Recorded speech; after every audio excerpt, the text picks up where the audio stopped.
know him very well, so at this time, I'm going to ask Elmo Hassell if he would come forth and be our guest speaker today.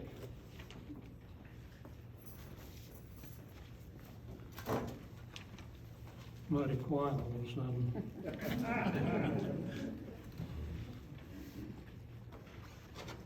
First, I'm going to start with an apology. I woke up this morning with a sore throat. If I get down behind or something, just give me a little bit of time, I'll get some water, we'll get going.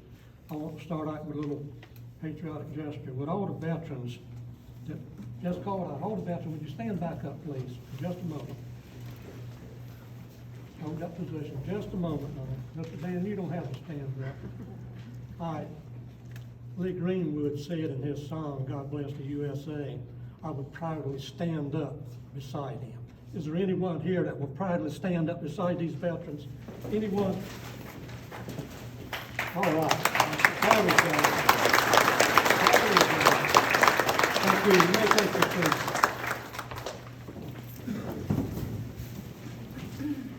I always start these things with some thank yous.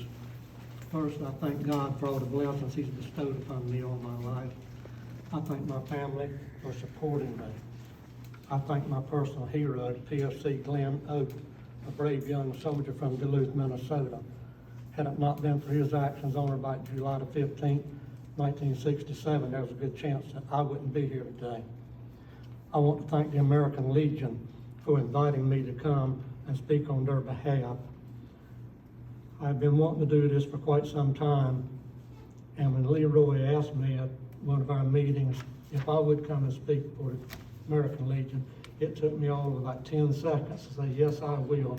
It's quite an honor you have just bestowed upon me, Leroy, and I do appreciate it.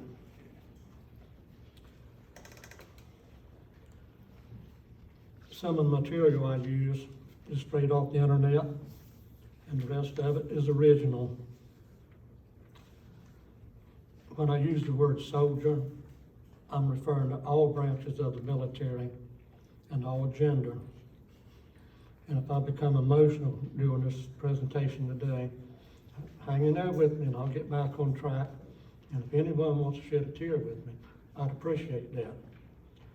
I'm going to start out with an essay that was part of a contest put on by the VFW. And it's the 6th, 7th, and 8th graders that write some essay. They're given a topic and they write an essay to so many words. And it starts with cash prizes from the local, state, district, state, and national level. This is one that was in there about 2 years ago. The title of it, the essay, is What Makes America Great? This is a 7th grader. She said, it's Monday morning, the start of a new school day. You hear the sound of the kids chatting as they get off the bus. You hear the sound of the bell ringing and footsteps. As I walk towards my class, I look up at the sky and I see the American flag waving in the air. What makes America great? I ask myself this question, and coming up with an answer is not as easy as I expected. I look up once more and I see the American flag. Where do I get off of there? I'm sorry. How did America first come to be? Who made America America? I say through the passion of freedom and with the hearts of a patriot. We wanted freedom and we got it through unity. What if we hadn't done? If those colonial men didn't have that valor to fight for independence, we would probably still be under restrictions. Our peace, our freedom, our home came with a price that most people wouldn't want to pay. Who would pay for this price then? Our veterans. If it wasn't for that Revolutionary War, if it wasn't for those with a patriot's heart, if it wasn't for those brave men and women that God has strengthened, if not for those standing here now, America wouldn't be great because it would not be an America. Thank you for those veterans who wanted to protect our freedom. America wouldn't exist if there wasn't any veterans. If there was no one with a patriot's heart, without them the liberty, peace, justice, and great education we know wouldn't have existed. Me and you need to have a patriot's heart. We have to have the same courage as them. and we have to have the same love for this country. God is great because of the real patriots that are here, because of those who gave their life for this country on the battlefield, those who try to make America better. America is great because of those that fight for you and me, our veterans. These veterans, those patriots, made America a place that we can call home, our home. That's a 7th grader. I'm writing about what makes America great.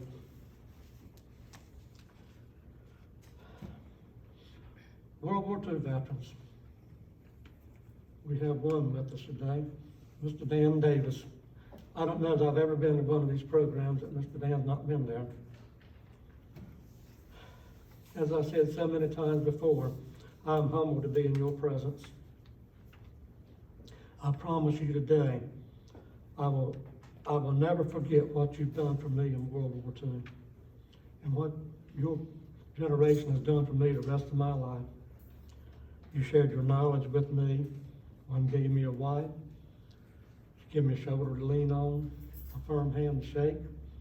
You mourned with me when I lost one of my own. I do dearly love these World War II veterans. And I think so much of them, and I miss Mr. Bobby up here so much.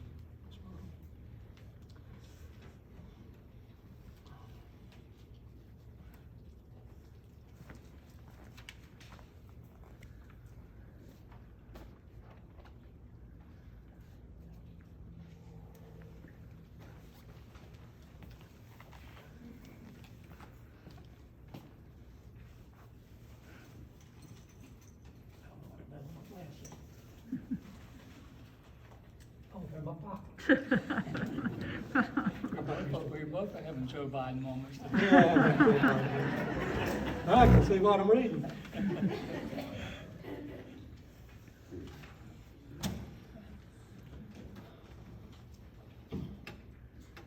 America, the greatest country on the face of the earth, and it has been for over 200 years. America became great and still is because of you, the American veteran. The veterans sitting here today, the ones you see every day and never give a thought to it. They left home to protect our country, our family, our way of life, their God, and our freedom. You've heard it before. Freedom's not free. It has to be paid for. It cannot be bought. It can't be bargained for. It can't be traded.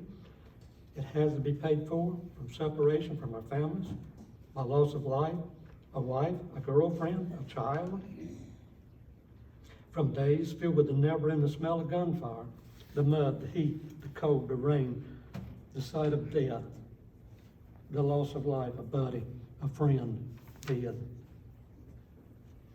The lonely nights, never knowing what tomorrow may bring, and finally, by the shedding of American blood. Sad but true, no politician ever won a war with a pen or pencil. It takes the life of brave American soldiers, their blood shed for us, for our freedom, for the very freedom we enjoy here today. Enjoy your freedom. It has been well paid for. Soldiers are all part of a team. It don't matter if they were combat infantry, truck drivers, mechanics, or cooks. It takes every one of them to complete the mission. It takes between 5 and 7 non-combat soldiers to support one infantry soldier. Everyone has an important part, regardless of how you serve or where you serve. You are all important to the mission. There is an unbelievable bond between veterans. No matter how much time goes by, we will always share that bond. They are a special group who took the job to defend the past of our fathers. They serve the flag, what it stands for. Veterans, you're the reason the flag is still flying today and always will. The war is never over for a veteran. He relives it every night and day. The battle rages inside of him, and each soldier who watched his buddy die dies a little bit himself each day. Some people never understand why a person would raise his hand and say, "Send me." It's not for the money or the glory. It's for you here today. It's for our way of life. Our family, our American dream, is for the pride of his country. When it comes time to fight, it don't matter where they come from, what color, rich, poor, educated or not. None of these matter. They all fought for freedom. If you are a veteran, share your stories with others. Let them know what you've done for our country, so that they may see the many faces of military service and appreciate the personal life of their friends and neighbors. I'm so afraid so few young people today can realize what veterans has done for them.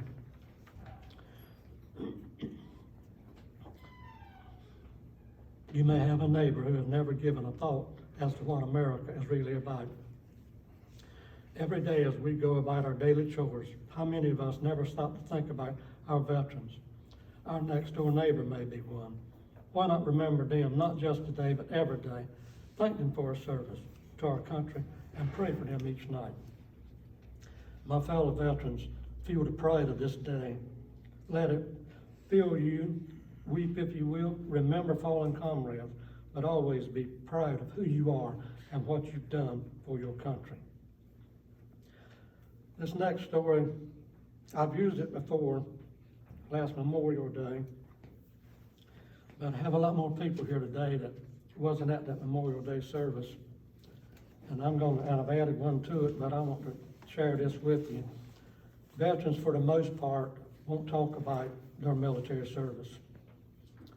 Some will open up a little bit, others will not. Excuse me. One day I asked a World War I vet, what was World War I like for you? He sat down on that bench with me for a while, and he walked over to a shelf, and he came back, and it had his old World War I helmet cradled in his arms.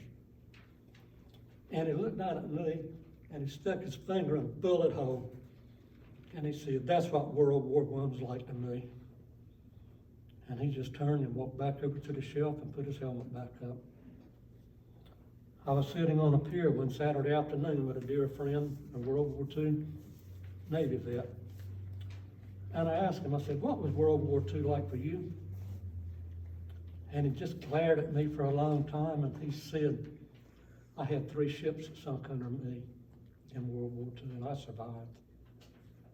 And he turned back and looked at the sunset and never said another word. Another day, I finally got up enough nerve to ask a Navy corpsman, what was World War II like for you? His face turned red. He began to tremble. Tears swelled in his eyes. I didn't know what was going to happen. He dropped and put his head in his hands, and he started crying. And he said, I can still hear him crying from the pain. I can still see him dying from the wounds. And I could do so little to help them. I asked an Army vet one time, what was World War II like for you? He sat up and smiled, and he said, it was like a 3-year-long European vacation. And they, whoa, that's different. I said, may I ask what your MOS was? And he dropped his head down, and he looked, and he scratched his old bald head like he did all the time for a minute. And when he looked back up to me, he had a tear running down his cheek. And he said, I was a combat medic. Was that a 3-year vacation? I don't think so. But my point is, all veterans handle their experiences in the military differently. He tried to joke his off. Others cried. And all was pride. Some time ago, I was listening to some Veterans Day service on YouTube, and I found this one. This was a letter written for a Veterans Day service by a young boy, about 9 years old, for his church on Veterans Day. Now, you need to hear this in the voice of a 9-year-old child who wrote this letter for his church's Veterans Day service. And he said, I don't know all of you. I wish that I did. I wish I knew all of your names. I wish I could see all of your faces, shake all of your hands. There must be days you wonder why you served and questioned if you made a difference in the world. Sometimes you don't know, but I promise you made a difference. I go to bed at night and I feel safe. I wake up and I forget about all the dangers in the world. But I owe you more than just my thanks. You have missed so much. Birthdays, anniversaries, Christmases, special moments. I don't take that for granted. I'm just one person, but today I speak for all Americans. I hope you know you made the world a better place, and I hope you know I'm grateful. Tonight, before I go to bed, I'm going to pray for you, for your family, for your safety, for you to know God's peace. I don't know all of you. I wish that I did. Thank you for your service and all you give to me. I will always remember and I will always love you. Love, Judson. A 9-year-old child. It's amazing. Our young people today will be the ones to teach future generations of the ultimate sacrifice made by those who came before us to keep our country strong and free. Our children must be taught to honor and respect the flag of the United States of America. This is the flag. This is a symbol under which men and women died for our country. It not only represents their sacrifice, but all we stand for as a nation. Dying for freedom isn't the worst thing that can happen to a soldier. Being forgotten is. Our pledge this day to our veterans, we will remember.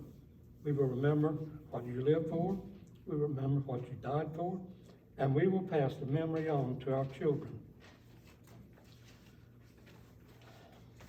I've got one more thing I want to read, and it touches me so much every time I read it. I think I've used it before some time ago. Excuse me. It's titled "The Wall," and it's about a woman, a young woman with her father going to the Vietnam Wall in remembrance of veterans. It's a hard one. My father and I started walking down the long, black, shiny wall. As we got closer, our steps were slower. We moved with hesitation. My heart began to beat faster, and I felt an ache in the pit of my stomach. My father squeezed my hand as we approached the statue of 3 men cast in bronze. The Vietnam Veterans Memorial, or the wall, lay just beyond. But we found ourselves unable to move. My father stood staring at the statue, afraid to go on. Between the silences, he spoke about the incredible, detailed work of the sculpture, such as a towel wrapped around the neck of one of the soldiers, the M60 machine gun, and the soldiers bandolier of ammunition. I know his thoughts were in a different time and a different place. The memories of the war was beginning to replace today's reality. For most of my life, I heard the stories of my father's experience in Vietnam. He was drafted by the Army in 1967 and served in the infantry. While in the field, he was engaged in numerous firefights and combat situations and lost 2/3 of his company during a 4-day siege, which he returned home to encounter public opposition to the war and its veterans.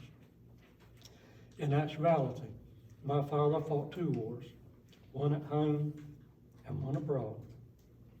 All of this pain he had kept suppressed while spilling over as we at last began our descent to the wall. He held my hand and I could feel him tremble. I turned to him and I saw that he was crying. His tears was for friends.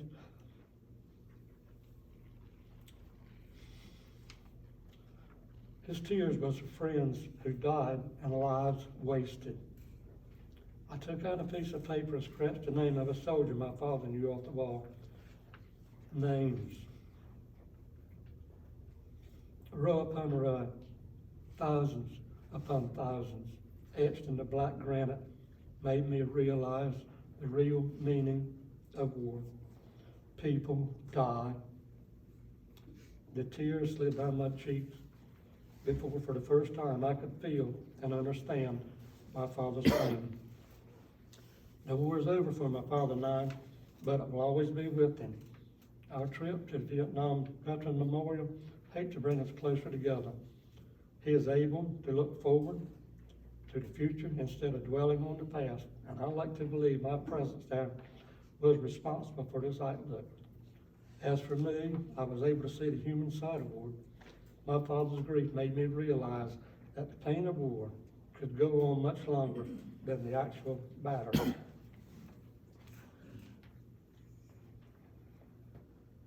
The closing remarks from the movie, Saving Private Ryan, if any of you can think back of this, Private Ryan was kneeled over the grave. I forgot his name.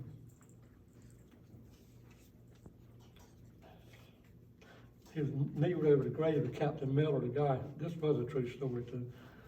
And he looked up to his wife and he said, "Tell me I'm a good man."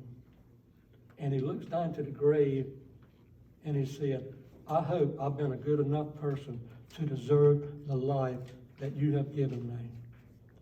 Every person here today should ask themselves, have I been a good person?